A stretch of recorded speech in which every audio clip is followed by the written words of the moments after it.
Welcome to the AI Film News Podcast with Caleb, Jagger, and Fred.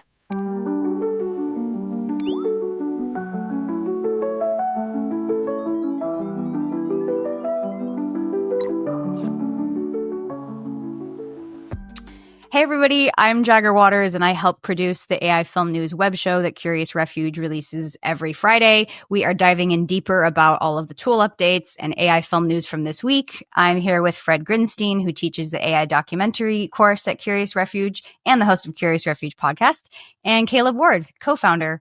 So, hey guys. And there was a lot of AI news this week. There's a new Chinese video generator that's on the market. A lot of these tools are leaning into character consistency, and the Vatican has a sick new collab with Microsoft, which hopefully we can talk about. Well, as far as image and video generators Flux introduced raw mode. Did either of you get to play with this? I did get to play with it. So it's pretty interesting. Raw mode, it's different than raw mode inside of Midjourney. Like, this doesn't mean that it's closer to the prompts you type in. It kind of, I would actually call it kind of iPhone mode. So it creates images that just seem a little more candid and a little more like images that you create in day-to-day life. And I thought it was really funny. Like, one of the tests we did was basically prompting in a card game with some people playing, like, just like a card game of people playing in Los Angeles. And it was really funny because, like, they did a pretty good job with like fingers and things like that, but it still is not what I would call realistic. Like, the card game that they were playing had like 6 ace of diamonds, and like, it just doesn't contextually understand like fully yet, but it is much improved. So I think if you're going for images that need to live in like a more realistic aesthetic or world, it seems like it's pretty good. Yeah. Or like something with found footage on an iPhone. That'd be great. Fred, did you get to test it out at all? So treat me like an idiot because I'm always trying to keep up with the Flux land. So this is primarily an image tool that came out, or is it you guys are referring to videos as well?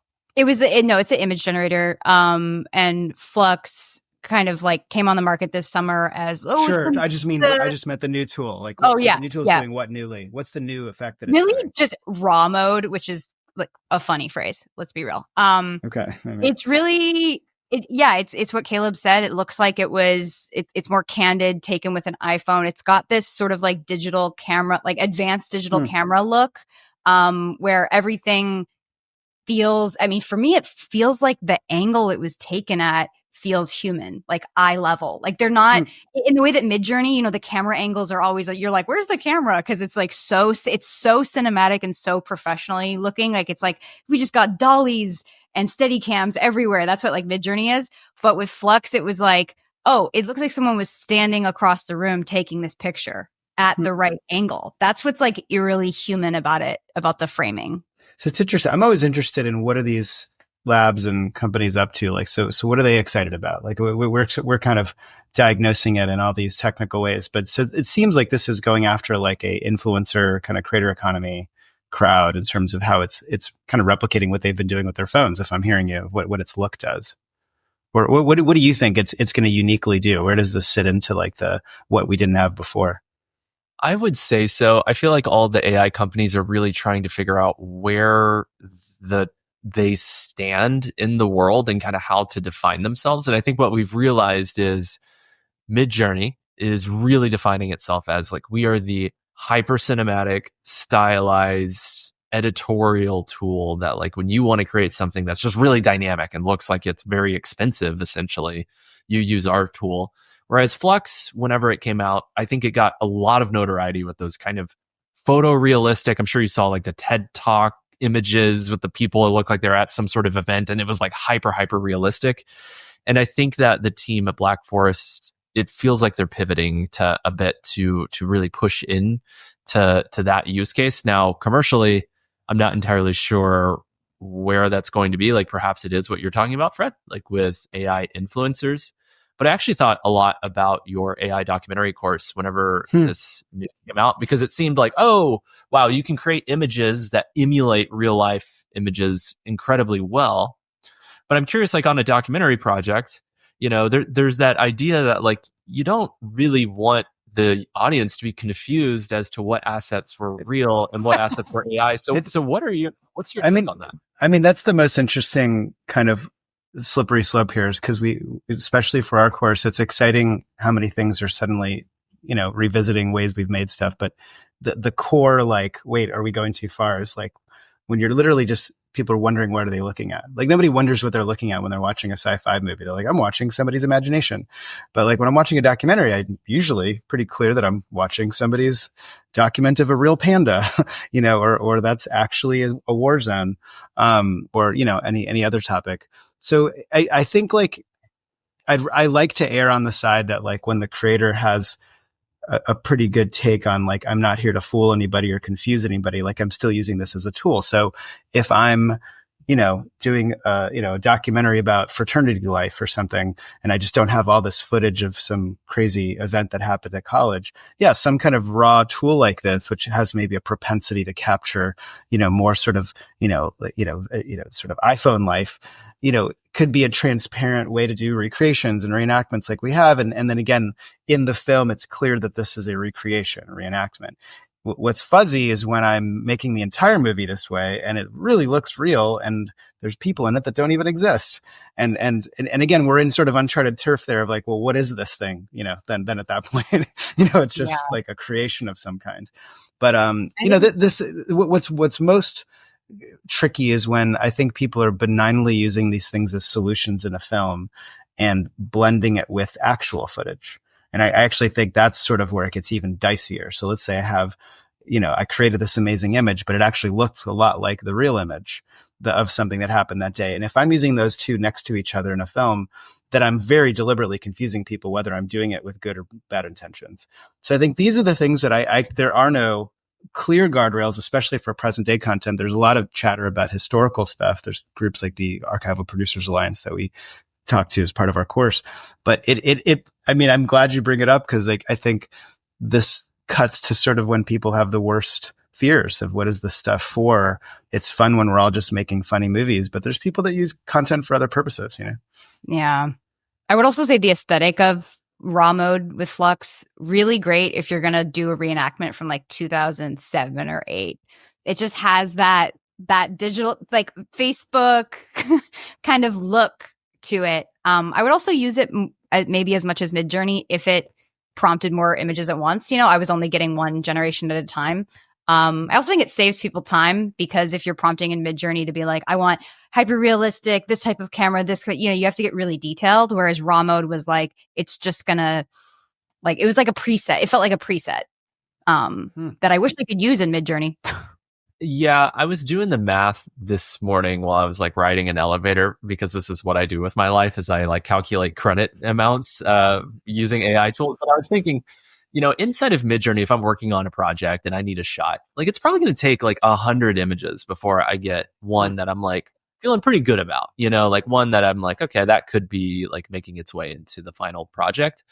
But with the raw mode, it costs, I believe, 6 cents. Like if you're using Replicate, for example, to create an image, 6 cents per image. And so I'm like, that's $6 per shot just to get one image that you then will have to animate or do something with. And so I think the cost constraints with using Flux right now is a real concern. And I think the beauty of AI comes in iteration.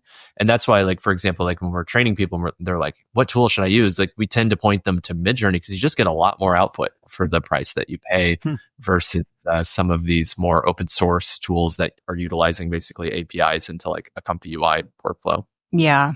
Yeah. And in terms of other generators, we got FreePic and Kling both came out with like custom character, train your own custom character model. Kling's uses videos. So if you're really replicating yourself or someone you have footage of, like that's really accurate. And FreePics is photos. Yeah, they were interesting to play with. I felt like FreePics was really not that groundbreaking. It really was similar to just having a LoRa. And it did better with real pictures than generated ones, I noticed. Yeah. Caleb, did you get to play with those? Yeah, we definitely played around with them. And yeah, FreePic, exactly your point, Jagger. It's just a reskinning. It's like an easier UI for doing LoRa training, on a character or creating a specific style that you want to generate again and again.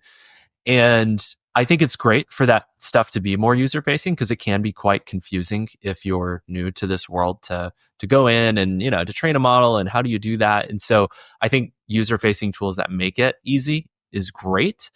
I think that what we're going to see is the same problem that 11 Labs ran into, and also HeyGen, and that's people training models on people's likeness that they have absolutely no right to be training on. And on FreePic, it's just like, do you pinky promise that you have the rights to use these images? And that's it. Like, there's just no guardrails in place. There's no like face identification. Like, one of the easiest things would just be like, do what HeyGen does, which is like, they'll have a computer screen that, or a video that pops up, and you just like talking to the webcam, and you're like, hey, it's me, Caleb. Yeah, this is totally fine. You can like duplicate my face, and it has to authenticate it, and then you have the rights to use it. So I think they're going to have to do that, because it's just a matter of time before someone uses their tool to like do something nefarious. And so I think that's just one of the sad realities of using some of these tools. And so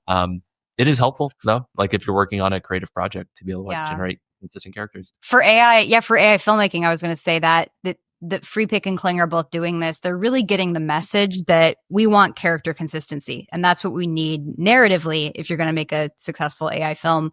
So I'm curious kind of what you think about that, Fred, of, if we need this character consistency for telling the stories we want, but we also run into this ethical issue of like, well, whose face is this? And if it's a generated face, then how are we ever getting that consent, I mean, it's all slippery slopes. And I think our, general optimism and maybe just our trust in our fellow neighbors is either a useful way to not feel bad about the bad things that we can imagine, or sometimes maybe, we're not spending enough time wondering about those things. But I don't know. I think, I'm not a lawyer, but I understand it to be this Article 230 kind of conversation about whether platforms are responsible for what people use their tools for, or their publishing experience for.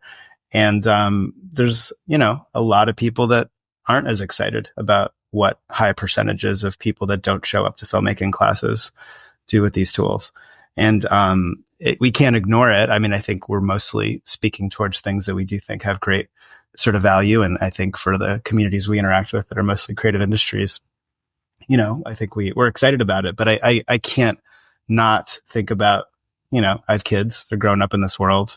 There's silly high school people that do a lot of silly things right now. And I think that that's under the radar of a lot of these higher excitement levels of what we can do when we make movies, Yeah, it makes me think of the ByteDance X Portrait 2 also this week, which was basically like, it's better than Act 1 for sure. It's like it copies a performance. So I guess it's like facial tracking, and it was really accurate. I don't know if either of you looked at the demos, but that I just, while you were talking, Fred, I kind of thought of a loophole that you could get around with some of this consent, which is like, if you were trying to like get someone to look like they're saying something, even if you can't directly do that because there's like a block or a consent problem, you could use a different app, record the performance, and then use something like ByteDance X Portrait 2 and just impose it. So like all the you work mean to around, get around the consents that somebody was putting up front with, right? I mean, yeah, there's always a way. I mean, I don't think we should give it more than half a second of thought, but I have a news alert set for like AI documentaries because I try to see anything that slips up.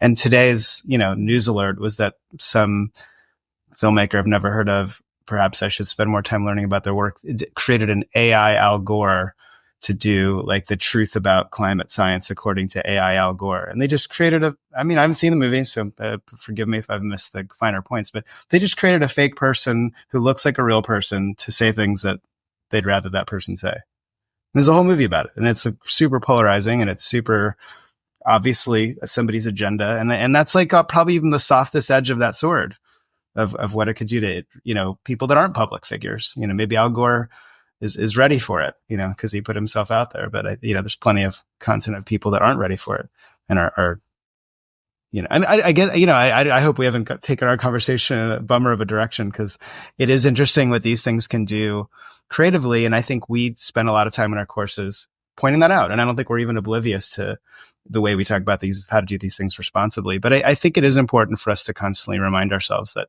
we need to create a community of people that care and sort of care about, how they even talk to their neighbors about what they're doing, Yeah, I totally agree. And I think like just to bring up like two more things, I guess the first, just to like go back to Kling with the consistent characters, right? Like you can train it, let's just say it's on you. Like you can train a model on your face and type in a prompt and it will generate a video of you in that video, right? And so you don't have to basically create the image first. You're basically text to video with you as the main character. And the more I think about that workflow, the more I'm a little skeptical that actually would be helpful. Number one, you can't control at this point. You can't train the model on a background or a style or anything else that would push the generation in a certain direction outside of just the prompt alone. And I think because of that, it would be very tricky. Like if you had 3 shots, let's just say it was an establishing shot of a character like reaching for a coffee and then a close-up of a coffee cup, right? And that middle shot needed to be you in that specific coffee shop. It would be very hard to type in a prompt and get you in the exact color grade, the exact location with the same cup that you're looking for that scene without being able to train a model on other details as outside of just the character alone. And so I am slightly skeptical that the Kling feature will be anything more than a meme for right now. And then of course we'll get all the concept trailers and some interesting things like that. But I do think like until we have the ability to train the styles on the backgrounds with this feature, it's going to be very challenging. So I do currently feel like just working with LoRa's to connect a character LoRa with an environment LoRa, and then maybe even a style one, and they all work together. That feels like a more sustainable way to move forward. I'm curious if you guys have any thoughts. I mean, Jag, you might be closer to day to day. I mean, I just think we're in this amazing phase where these things are all kind of I just remember like, I don't know, however many months ago, where like character consistency was like the craziest hack of creating your own like character board and then sort of just brute forcing your way through a mid-journey experience. So it's clearly a demand the community needed. And then now clearly these video generators are desperately trying to get ahead of it and deliver it. I just wonder, all ethical questions aside, just like, I think inevitably this is just going to be this plug and play solution. Like there will just be that moment that somebody just gets it, and it'll probably be on your Apple phone. It'll usually show up right in time. But like, I don't know. I just think that it's interesting this phase to see how different people are approaching it. Like they're saying like, what if we try it this way? What if we try it that way? Like, will we ever use the word LoRa again 5 months from now? Because it'll just be this thing that your iPhotos do, That's what I think it's always going to be about like hustling the different tools to create the best workflow, and like to stay wary of anyone trying to be that like all-in-one platform. It's like, no, the best stuff's going to come from like person was like, well, this is how I wanted to do it. And then I figured that out because I did it this way. And so whenever there's a new tool that comes out that feels a little like underwhelming, it just makes me think about like, what's my dream AI tool? Like, what's the one? And then I visualize it, I think about it, and I think about how to use a combination of the existing tools to help me get there the best I can. And I hope as more creators like do that and think about, well, what would my ideal app be? Or like make it, build it, at least for yourself, right? And then maybe like show everyone else how you're doing it. I mean, I think about how like on my iPhotos or Photos tool on the iPhone, like it already knows which are all the pictures of my kids, and it does that cool thing where it just automatically pulls that up. So it just feels like the most obvious next step is, okay, now it literally just has the LoRa information because it has all the pictures in my phone of them, and I can just say like, I want my kid like, swimming across the English Channel, or I don't know, like, and it'll just. It'll have the information to do it, and it'll be that sort of seamless. But but that's a consumer product right there, right? That's like something that I'm mostly just interacting with videos for fun. It's like, then, well, what does the filmmaker want? What degree of specificity or art direction is not really implied by that type of solution? What I want is to like sign off on a 3D composite of what it thinks the face is. Like I basically want one of these tools to be like, okay, yeah, give us 20 pictures, but then here's like a sort of okay 3D rendering, toggle it around, move it around, prompt and tweak things if they're off, or generate again before you get like a step between to be like, hey, does the profile look the way I want? Is it, so I just wish I could sign off on that before it jumped, just add a step, I guess. Well, I totally agree with you, Jagger. I feel like that experience, if when you set up your iPhone for the first time and you have to like move your face around to like get it to scan it, like I feel like there's going to be an app like that. It's like Gaussian splat related, where it like you scan a person and it's just on your phone. It creates the 3D representation. To your point, you do a little bit of prompting, you can like refine it, and then using that data to train a model, I think would be it feels inevitable at this point. And of course, like I think that is going to be incredibly helpful as we work on collaborative projects, and of course, like opening up, a marketplace where you could like pick the right people, and kind of like the Lemon Labs marketplace. Like it just feels like that's coming, like without a doubt, and will more than likely be here within, I don't know, probably 2 days of this recording. Yeah, as usual. Gaussian is it Gaussian or Gaussian splat? Does anyone know? I think people say Gaussian, but it's probably one of those words that everybody likes to say. Well, either way, it sounds like a medical procedure. So that's all I can think. But speaking of Gaussian splatting, that's what folks are kind of thinking happened with this Vatican collab with Microsoft. So there is a 3D AI-powered version of St. Peter's Basilica that we're going to be able to virtually see starting December 1st. And Fred, you sent us this really interesting post on LinkedIn where someone was talking about whether it's Gaussian splatting or a radiance field.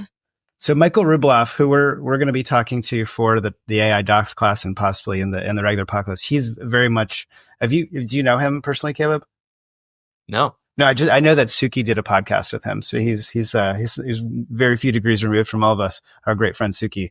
But he's very much been an advocate for. I think he might have even at first been a big Nerf guy, which I just love saying anybody's a Nerf guy. So those are neural radiance fields, and he's very much expanded his advocacy, and he's got an incredible website and blog that he's always talking about the technology. But yeah, he posted this he had the video of it. So Michael Rubloff, who we're going to be meeting, talking to very soon, his website is radiancefields.com. So he's super on top of all of these things in this space, and his incredible perspective on it. It's zooming in and out of the dome.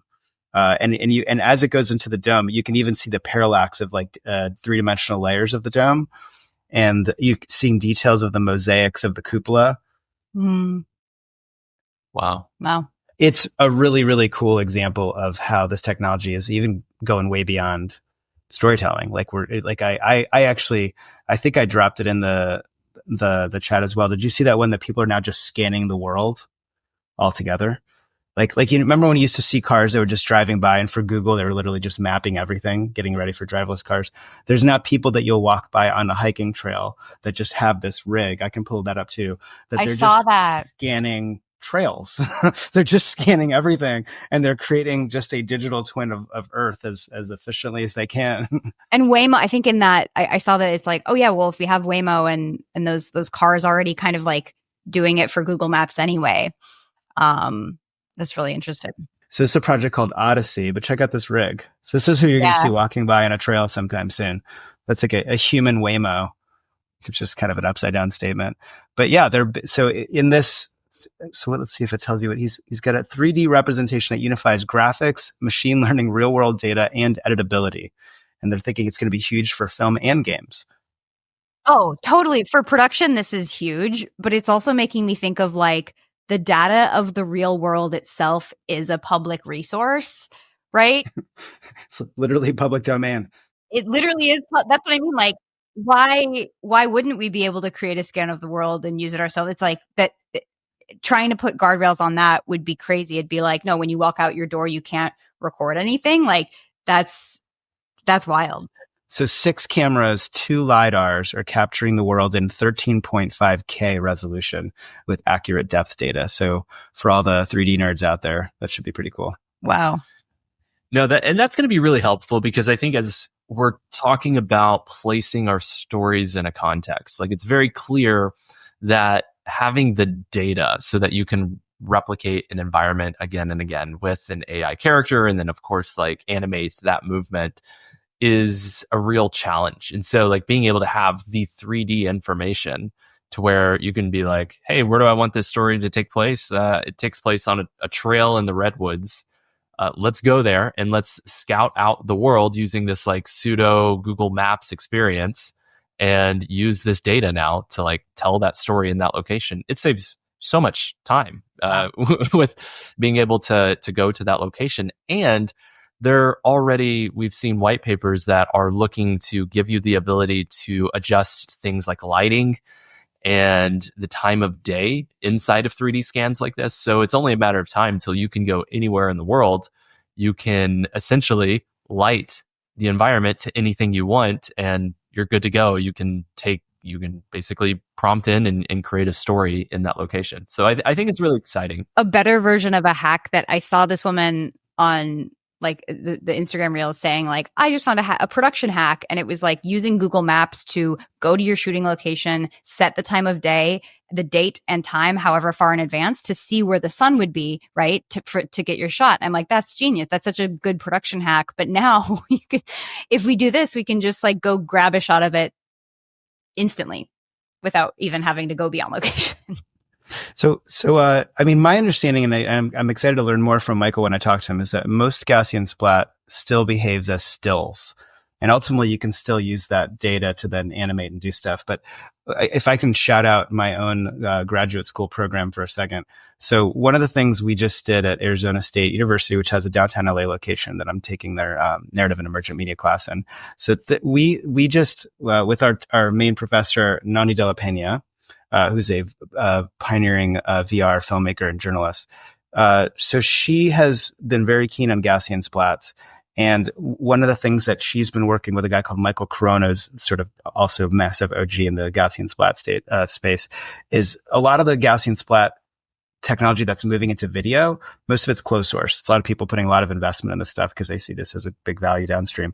She's really keen on building an open source option. And what I'm going to show you right now, she posted on LinkedIn, and it's really pretty cool. And you'll see me kind of sort of dorking around towards the end of it. But we built one on campus that shows you the potential of this for video. So this is a test that they did last week.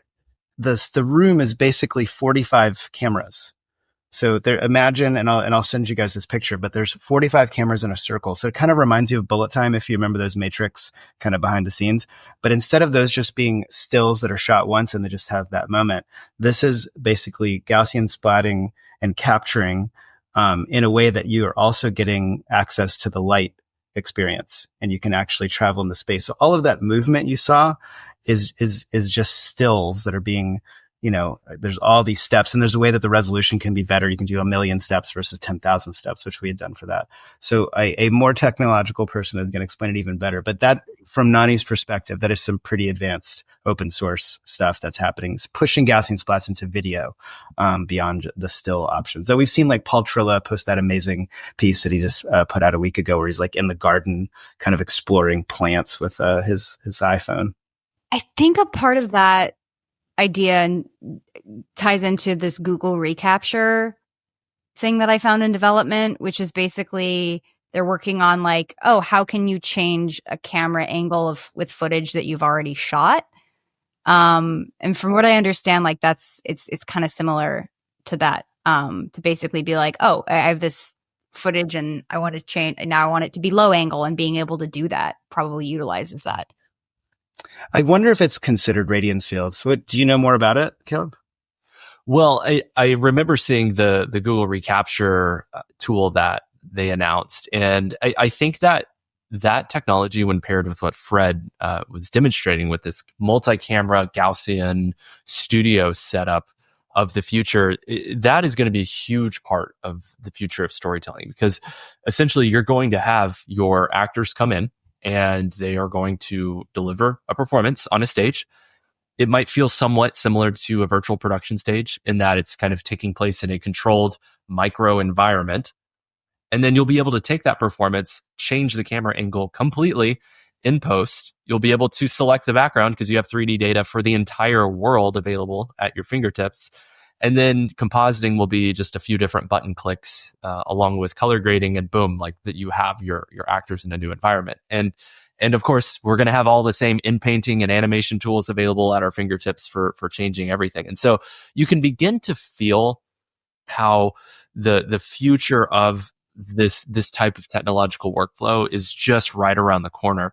And I think the workflows that I feel like might be really dated are, for example, those virtual production workflows, because ultimately I think those types of workflows are trying to solve a compositing and a lighting problem that will not be a problem 3 to 4 years from now. And so I'm very curious to see how those types of productions evolve as technology like this progresses. It also made me think of like that with seeing Google recapture, like fix it in post just got so much worse. And this like perfectionism in directors that we already know is sort of inherent, right? If you give directors the ability to really like hand manipulate their own footage after the fact, like how many directors are going to be obsessing over a final cut that it's like, oh, but I could do this. Whereas like traditional filmmaking, you're locked into the footage that you had, right? You have to make something with it, make the best of it. And that's where a lot of great work came from. But to reverse that and be like, you can change any detail you want. OCD has a very well documented treatment theory. There's a lot of really good people doing good work with OCD. So I know what we could do for those folks who develop this condition. The thing that I'd add to that a little bit, and one of the most amazing things, this isn't Google recapture, but the technology that Michael Cronin was building for ASU. What Nani was saying, and I don't totally understand this, and we can lean into it in show notes, but she was saying that you sometimes think, oh, we captured it with this quality of video, and there'll be some better video in the future, and we'll have to do it all over again. Somehow, the way this technology works is, as you've captured it now, it actually can upgrade to wherever video wants to go. So, like it's like you're capturing the data and the spatial information, not necessarily like the pixel quality of the video, if that makes any sense. And I'm probably even butchering the way she taught this to us. But the main point is that the way you capture it today is not limited by today's technology of video quality, which I thought was amazing to think about. Yeah, and I think that makes sense, because I think there was always been this race to like more resolution, and like we just need to have like more efficient codecs or more efficient compression algorithms that can get more data in there. But it's very clear, especially as you use like AI technology like Topaz Video to do up-resing, that there really is there's a threshold that as soon as your assets are past a certain threshold, you can kind of just infinitely begin to scale them up. And it's going to look photorealistic and incredible. And so I definitely think that we've probably already hit that point with most cameras. Like my immediate thought whenever you mentioned the 13.5K camera that's capturing the world is like, oh, that's not probably enough resolution. But then when you pair that with an AI system that can scale it up to 100 K or whatever it needs to be in the future, like it's really no problem. It's really just a GPU problem again, which is a power problem. But when I think about cars that have been driving up by us for years now, setting us up to use Google Maps, and now we're watching people walk by on the hiking trail, it's interesting. And maybe I'm taking this out of context, but like when you think about what is the underlying debate about around a lot of this copyright stuff, that it's interesting that all these MIT projects and academic things that wanted to train on image, like it's interesting that they started with video. And stuff that perhaps they innocently hadn't fully processed was copywritten, when there's almost this much bigger opportunity of what's happening when people are running around scanning the actual world. I mean, I know that it's not a perfect analogy, but it's because that's ultimately what that's doing. It's creating an underlying trained computer model that now has the 3D spatial data of everything. And then now if we've been building this much Midjourney and Runway and all these amazing experiences off of, stuff that was publicly available on the internet. Imagine what you're doing with something that's publicly available on Earth. Well, that reminds me of the way they're designing this museum of AI that's going to be built in LA next year, which I can't wait for. I'm so excited that the environment of the museum, like its actual structure, whatever that will look like, the AI element of it was only trained on videos of nature. And that makes me think of like, yeah, training a model much more specifically on an existing feature in the natural world or a synthetic one, and how detailed and focused that model is going to be, right? We're not going to see faces emerge from the leaves because it wasn't trained on anything that had a face. It was only plants and water and natural elements. That's really cool. I cannot wait for that museum to open up. Like Rafik Anadol and Field anything trip. he does is literally the coolest thing on earth. I'm very excited for that. Yeah. We should have him on the podcast. I would love to chat with him. Geek out. Yeah. Also, the upscaling thing reminded me, I saw this morning that someone was like, I fixed Polar Express and made it watchable because everyone's like, the eyes are terrifying in that film, even though it's a good film. And it was great. They, Tim did that. oh, Tim was that, Simmons, was it? He followed up on it, actually, I think. We should check out that workflow again because honestly, I was like, yeah, this is watchable. I could watch the whole movie now without being terrified of Tom Hanks' beady eyes. We all just become like a Robert Zemeckis, like, sort of support society. Just to get into Scrooge as well. Yeah. That is really funny though, because I think that like video games have been doing that for a while. Like they will take an older video game and then just, use, modern skinning or algorithms to like make it more high resolution. And so like, are we going to see just reskinned movies in the near future? Like that, yes. Like I think the answer is like 100% yes, we will. And I'm curious to see what pops up. Well, to Star Wars' credit, they kind of did it when they redid the ending and when Lucas he kind of updated his films, right? They kind of did that a little bit. I'd like to see Tron updated. That'd be pretty cool.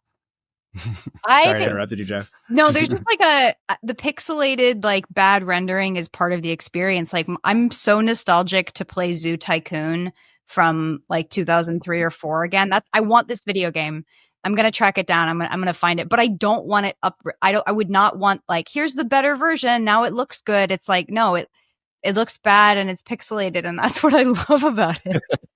Well, it's funny because like just kind of riffing on that and connecting it to some other news that we saw this last week. So I'm sure you guys saw that there was that robot. She went by Ada, and the video of her explaining her artwork was horrifying. And I definitely recommend people check it out. But basically, this robot looked at pictures. It was like a few different pictures of like Alan Turing and a few other people, including like a self-portrait. The robot used its cameras, looked at the pictures, and then created its own portraits, like based on like what it saw. And it has like this robot arm, and they compiled it together. And I get the sense that there was a lot more human involvement than what they were implying from the press release. But it is interesting because I feel like I saw the artwork that the robot created, and I started having like similar feelings to if I see artwork in a museum, like because it felt very imperfect and intentional in a way that I was like, this is very interesting. And it is on a limited amount of training data. Like it used just a few different images and like creatively expressed itself with a physical medium to create something. And I was like, I feel like this is like one of the first times I've like ever felt that with AI artwork. And I agree. What does that mean for the future? There was something different about this one, and like to compare it to the recent art sale from an AI called Bato, also had like a very high price sale recently, but Ada or whatever the robots version that you're speaking about was really different because the engineers deferred to her LLM with questions at every single step along the way. Like when they scanned all of her sketches and they were like, now we're gonna, like keep working on them. They asked her what she wanted to do with it. So it was like this multi-step process that this AI robot did it. And yeah, something about drawing with the actual robot hand. It's just, it stands in comparison to, it's just a model that a bunch of people trained. There was something different about this one. Yeah. And it's just funny to think of like AI as the director, just like the AI is like, doing a little bit of work, maybe like an old painting master. And then like some humans go off and they do something and they're like, what do you think of this? And they're like, I would change this and that. And they like go off and they come back. But it's very funny to think about the relationship that we have with AI systems doing the same thing. And so it's just weird to think about how like we probably will have AI directors in the future that, are requesting things. And then we also will have us directing AI to do stuff. It's like this relationship that's starting to develop between artists and artificial intelligence that's just weird, you know. And like it's really crazy just to see how the stuff is evolving so quickly. Well, maybe we can invent like an AI executive that chimes in during your creative process and like ridicules you. It'll feel more like the old days in the industry. Yeah. We'll just train it on just like LinkedIn posts from people that have worked in Hollywood over Agencies, yeah, like just capture some audio from a big 5 agency and play it through. This no, but what you said about I mean, kind of robot directors does made me think of Blade Runner. And I don't know if you guys saw, but Ridley Scott like did this New York Times piece where he changed his mind on AI. Because last year he was like likening it to a weapon of mass destruction, and now he's like, I think I want to experiment with animation using AI. Which is funny because kind of like the Pope reverse sticker shock. Yeah. But the same thing, when I see Ridley Scott do that, and also the Pope, when we were talking about the Vatican earlier, he said last year he was like really pushing ethical AI, which I guess includes financially benefiting from an AI powered version of the Vatican itself. So, you know, as soon as Ridley Scott and the Pope realize they can, you know, monetize this, they seem to change their mind. It's interesting. Yeah, I think that Ridley is a great example of, you know, someone that, and we saw this even with Francis Ford Coppola with Megalopolis. Like, it does not matter what your pedigree is or what you have accomplished with your life. You still have financial limitations, and like you still are working within a box to create your creative work. And I think that a lot of these directors are seeing that like, oh, these massive ideas that I've always wanted to get to, but whether the audience was too small or the technological, the technology required to pull it off was just too much to warrant this film's marketability or financial success, those barriers are breaking down. And so it's cool to see directors at these levels have just as much excitement as just everyday people who are getting into these tools. I think it's a really good thing. Yeah. I think his quote too was like, you can do in 1 week what used to take 10 guys 10 weeks. Yeah. And that's, you know, when I kind of peeked behind the curtain of AI, that's what I thought too. It's like, no, the practical use is just too, it's too usable. You know, there's too much in an advantage in filmmaking to ignore it. That's a good headline. The guy that did Blade Runner is in, you know. Yeah. The feature's catching up to itself. Right. Well, we also had Sam Altman saying that, you know, we get AGI by 2025. Cool. Oh yeah, that's just buried in the news podcast roundup. I love that. Yeah, that's pretty nuts. And I think that the seeds that kind of sowed that news, it really feels like is this AI agent innovation that we've seen from a lot of the major AI companies. And an OpenAI, I believe, like yesterday announced that the Operator, they'll have Operator, their AI agent, and really, like, you know, there's a lot of different qualifications for like what true AGI means, but really ultimately it's just an AI system that has the ability to take action on like with its own self, like taking those actions. And so if you're already making it to where AI has the ability to take actions and book your plane tickets and things like that, there's really not a lot stopping it from being able to go further and just begin to create on its own and seek out opportunities. I think the big thing is going to be making sure that the power and the opportunity relies in the hands of the people and not the companies that are manufacturing these tools. So I think there's going to be a lot of regulation that happens over the next few months and years as it relates to this. But yeah, absolutely wild news. Yeah, I mean, the link that you shared, Jagger, my favorite part of it, I mean, it's interesting because I think when we hear about the Pope being scared and most people being scared this time last year, I think I often feel it's because they were actually scared of what is mostly referred to as AGI and beyond, like the actual AI that most of us were kind of suddenly becoming curious about in the last couple of years. It was mostly just, I remember somebody called it spicy autocomplete is kind of what most of these language models were doing. But I love this thing in the article where it's showing kind of this 5 stages of AGI to SI. Did you see that chart? So basically, to your point, Caleb, like it's not just like a light switch moment.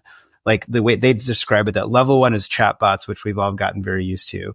And that level 2 is reasoners, which I think we're starting to see. I think the O1 preview that a lot of us have been playing with ChatGPT, but obviously that the more fully shipped operator thing is going to deliver on that. And then there's agents, which you were talking about. And I saw an amazing panel at TED AI that I helped produce, really starting to see the business that's coming behind that, not just the technology, just some really interesting innovators and entrepreneurs, like, starting with your inbox and just starting to turn agents into people that can interact with your world of communications. But then there's these two other levels that seem to be the beyond agents, which I hadn't fully thought about. Saying level 4 is innovators, AI that can aid in the invention of new ideas and contribute to human knowledge. So that's starting to get into the turf that some people get iffy about. And then the full level 5 AGI is organizations, is that AI that is capable of doing all of the work of an organization independently. So I think like we'll start seeing the doomers come back. You mean replacing CEOs? Or entire organizations and everybody underneath the CEO. It's not just the person, it's everything they represent. So, when you hear Sam, I don't know if it was Sam, but somebody was saying like, there will be $1 billion company run by one person. Yeah, I saw that. Okay. Well, I guess that's level 5 of this video game called Sam Altman. Man. Right. Or know people, because I think it's interesting that, you can set up a corporation and that corporation is basically a person. But everything else, like, I mean, I'm pretty sure like you might have just like server farms that are the employees of that organization very soon. And, maybe you just need a human just to have the address for legal reasons. And that's it. So it's very interesting to think about how things might be progressing in the very near future. Wyoming's about to have a lot of mailboxes.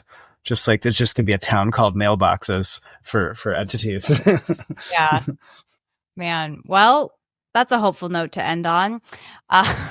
Should we generate that image? Just like a town called Mailbox in Wyoming with like the Tetons close by. Mailbox, Wyoming. Wow. By that, I mean, it's a good place to incorporate if you asked people that like to incorporate things. Well, this was fun chatting about all the AI news of the week. Thanks for listening. And Fred, you have an interview coming up next week, right? Yeah. So talking to Benjamin Field on, I guess on my Tuesday, it'll be some delivered day.